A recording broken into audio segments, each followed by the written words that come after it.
Hello, YouTube. Remember me? I'm back. Had a brief vacation, but I have returned today to talk to you guys about the official release of the PlayStation 5 System Software update.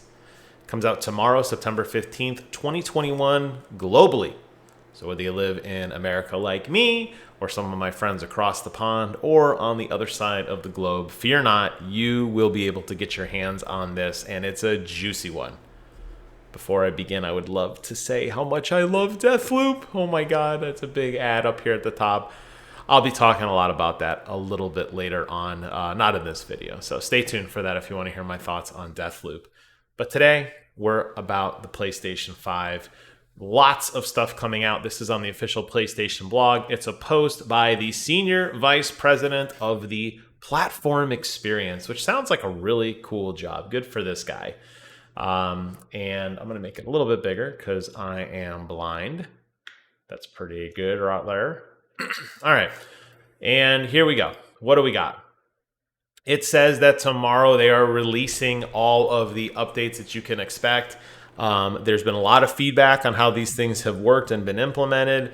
I'm not saying that Sony's done the best job of actually implementing them, but they did listen. The fact that it was in an open beta program for quite some time and many of us got to get in and check it out and experience it for ourselves, I think gives everybody a breath of fresh air that it is going to work. It's not going to brick your console, and it's actually something you're going to want, okay? Quite a bit of stuff to dive into. There's a little video that goes over some of the highlights, but I think the blog does a little bit better job detailing some of the specifics, so that's where I'm going to be getting my information from.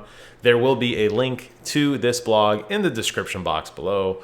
While you're down there subscribing, I don't have the ad graphic loaded up, for pretended it said subscribe. While you're down there subscribing, do yourself a favor, click on it, read it for yourself, because I might have missed something that you are really, really excited for. First and foremost, we are getting an overhaul of the control center. Now, the control center is when you press the PlayStation button, it's that bar across the bottom that has all of those icons. This is getting a radical overhaul. You are going to be able to, just like before, control and customize what is there. But now you can rearrange them, you can hide them, you can move them around. Obviously, that's the same thing as rearrange. I'm just trying to make it sound good. I read somewhere things in threes are more pleasant. So I'm trying to think of threes. But it's going to include the ability for you to move stuff around a little bit more freely, which is nice. Right now, if you're like me, you have probably disabled a lot of these things that you don't find very informative or things that are just annoying. For me personally, I use this particular one here, the party button, almost exclusively to play with my boy Filbert. Him and I play quite a bit together, so I can quickly click on that, invite him to a party or join his party, and we can play and chat and have fun on our PlayStations together. Brent, I know you watch these videos when you're ready to play with me. Let's go, baby. But it also is going to include an enhanced game base. The enhanced game base is going to allow you to have a little bit better control over your parties and your chats, and I think it's going to be a lot easier to, get going. You know what I want to say as an aside? I found this little snippet of what they're showing hysterical. First of all, great taste on the Shadow of the Colossus icon for sure. But I love that, 7:45 said, does anybody want to play? We had to wait 7 minutes for Dr. Juice 11 to respond, and he did, or she. Yes, let's play. That's cool. And then nothing else until 6:24 the next night saying, does anybody want to play? You, being over here on the right-hand side, don't reply for 21 minutes. I find that humorous. Like, typically when I text my friends, do you want to play? It's a yes or no. It's not like I'll get back to you in 30, 40 minutes and let you know. I don't know. Maybe it's me nitpicking. I just thought it was funny. But the key here is the customization. That's great. We're also going to get... the game-based screen, it already shows you a lot of this, but it's easier to see who's online, who's playing, what's not playing. You can accept and reject multiple friend requests at once. Let me ask any of you, and you know me, I am Viper Magic everywhere, including PlayStation. I do get a lot of friend requests because people see my videos and want to play with me, and I appreciate it. And a lot of you guys I accept, and a lot of you guys I reject based on what games you want to play. But I can't think of other people who have multiple friend requests at once, unless you're super popular. Maybe just me. I find that humorous that this is something that they like really flagged as like, yeah, we got them. So when you're online and you got friend requests from like 19 people at once, you could just bam, accept them all. Like, I don't see that happening. Moving on. We're going to get the new social experience customization. They want to integrate PlayStation Now into this. I maintain PlayStation Now is a phenomenal value in gaming. A lot of people don't use it. They're trying to continue to push it. Obviously, their purchase years ago of Gaikai obviously was a pretty penny. So they're trying their best to continue to push that streaming technology. It's going to allow you to adjust some of your streaming stuff there. But the big thing here is this accolade screen, which in theory is really, really interesting. I've seen a lot of games try to implement this. I think the first one I saw was Overwatch, where basically you have a system of voting for people, whether they are helpful or considered a welcoming person, or they're nice to play with, or they're kind of like what Destiny calls a Sherpa, a leader, somebody who's going to guide you through a raid or a dungeon, or somebody who's going to kind of like, okay, if you don't understand, don't worry, I will be very patient with you. So you get these little accolades that you vote on. They added a new one called Leader. Basically, you can vote and you get your little circle. Most people's accolades will be completely blank like mine. 99 times out of 100, you're in a party with your friends and everybody else is a jerk because you can't hear them. So how would anybody know if I was a good leader if I am playing Warzone with Phil? I'm never in open comms with anybody else because the way the PlayStation chat system works is it puts you private in a group with them. If you're playing alone, most likely, well, you might have your microphone on. You might gather a few of these, but maybe not. I don't think this is a very interesting system. This doesn't do a whole lot for me. Apparently, it's supposed to help you kind of guide. Like, if you're looking for a group, you can look at their accolades and say, oh, look, Viper Magic had a 20,000 leader score. He's very, very great at talking with me and guiding me through content. He's the kind of player I want to play with. Or, oh, he's a good sport or whatever. I don't know. I mean, that's what it's for. This will never be used. It's a pretty little graphic to fill out the blog, but let's be real, guys. No one cares. Okay, no one cares. They did overhaul the Share Factory again, this time including the personal best videos in which when you complete an achievement, as you know right now, it does take a brief snippet of gameplay, including open microphone, which is hysterical, especially in like games like Demon Souls when you're screaming that you finally killed somebody, and it's so funny to hear the snippet of that. You're going to get to have that, and it's going to be easier for you to share to your wall, essentially, or to your leaderboard, or to your friends and say, hey, guys, look what I did. And everyone's going to say, oh, great, because they want this to be a social experience. As you can tell, I'm not, like, really thrilled about that. I don't care. I want a game box up. I will make my social experience. I don't need PlayStation to make one for me. But it's there. Great. The one I'm most excited about, as I assume many of you other trophy hunters are, although I did a video a long time about not liking trophies, but I'm kind of coming back to liking them a little bit. You can now track 5 trophies with this trophy tracker, any of the 5 that you want. So you can quickly hit the button and see exactly what trophies you have that you're working on, which is great.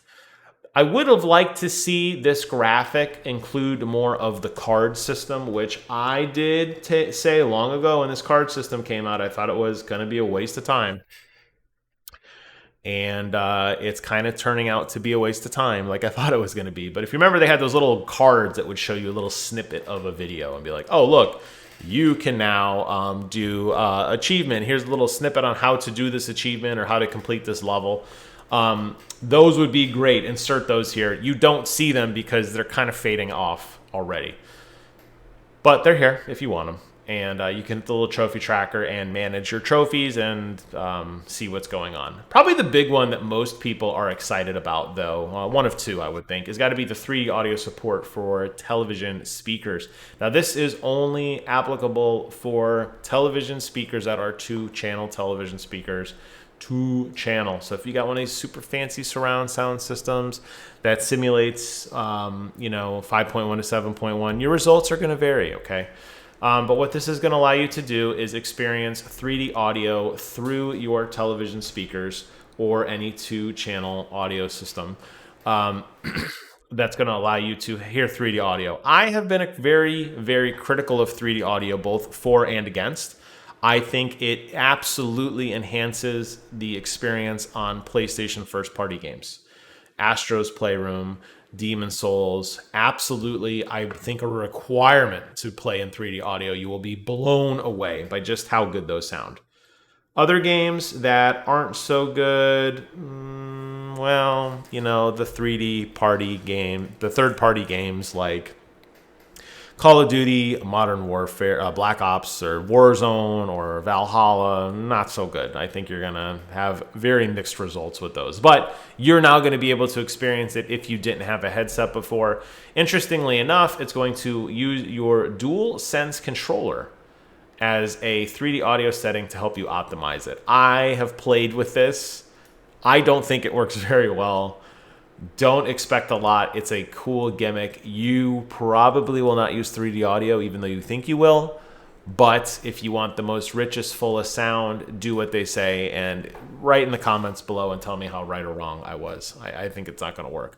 The thing that everyone should be excited about, though, is if you own a Pulse 3D wireless headset, we now have Equalizer Controls. And some of my most popular videos are on my audio playlist, which includes 3D equalizer settings for Warzone and other games that are for really dependent sound situational hearing, like hearing footsteps or explosions, any kind of 3D immersive world. You're going to be able to play with the equalizer settings and change them for bass boost or high treble or mids or lows, whatever you want. Now, these are not the most richest, fullest equalizer settings, but it's pretty awesome that the Pulse 3D headset is going to get this feature. It will absolutely make a difference if you tweak it. So expect to see videos of people helping you get the most out of your headset for a specific game. The other big feature I think most people are excited about is got to be the M.2 expansion. Now, M.2 is the future of storage devices. I have one on my computer. It is lightning fast. And great news for everybody who doesn't have a gaming computer or doesn't know much about M.2. The prices come down considerably.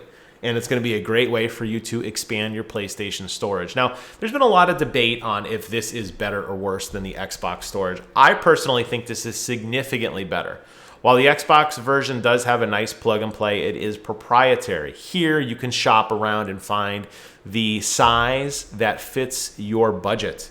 So if you want to get a smaller M.2 drive, go for it. If you want to be a big boy and throw a monster, multiple teraflop one in there, you can do it as well. It's great that they give you the option. It's incredibly easy to snap in. It's going to take you less time to explain than do it. It is incredibly simple. The nice thing is that once you have your M.2 storage, you will be able to copy, download, and launch PlayStation 5 games, PlayStation 4 games, as well as all of your applications. You can then play PlayStation 5 and PlayStation 4 games and move them between the internal hard drive and the M.2 drive. There are a litany of videos going through this. I recommend Digital Foundry's the most. They give an expansive review of an M.2 drive to show you the loading speeds so you can see what to expect.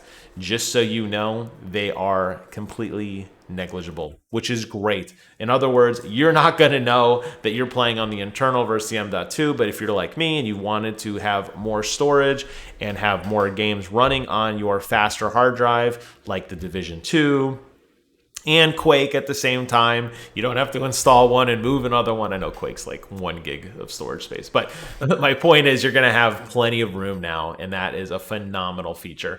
They got a little video here on how to do that.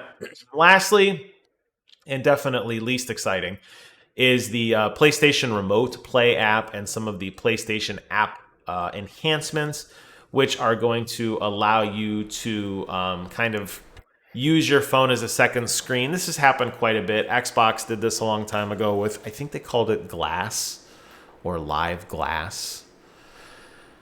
Didn't work out very well. second screen, I've heard it called before, but you're going to have the option of using, you can browse your console, you can make choices on your console, you can stream games to your phone, whatever. It's not going to look well. You can even play a game here. Let me tell you guys, don't do this. Try it if you want to just have for the lulls. You're never going to use this, but it's there. It's their half-baked attempt to try to capitalize on the Project X Cloud and how phenomenal of a free included service that is. This is PlayStation's like lame attempt at it. Don't be excited about this, okay? It's not that great. However, you will also be able to do a voice chat on your phone, and you can share broadcasts on the PlayStation app. So the app will begin rolling out globally, and you can view your friend's broadcast. You can start a chat from your mobile device with a friend who's playing, and then say, "Hey, friend, start your sharecast," and they'll say, "Okay," and then you could watch them play games on your phone. Yeah. Lastly, there are some minor PS4 console enhancements, namely the ability to see your trophies and your disband parties and stuff like that. I don't know, not really that great. The thrust of this, really, guys, is the 3D audio application. Not so much for the speakers, really the 3D audio equalizer settings. I cannot stress how important that is. And the M.2 implementation, which is fascinating. So good stuff for those of us who have been able to secure a PlayStation 5. I gave you guys my raw, unfiltered thoughts on it. I hope you found this video informative. If you did, leave a comment below. If you didn't, leave a comment below. Thank you guys so much for watching. Take care of yourselves. And until next time, I will see you guys on the other side.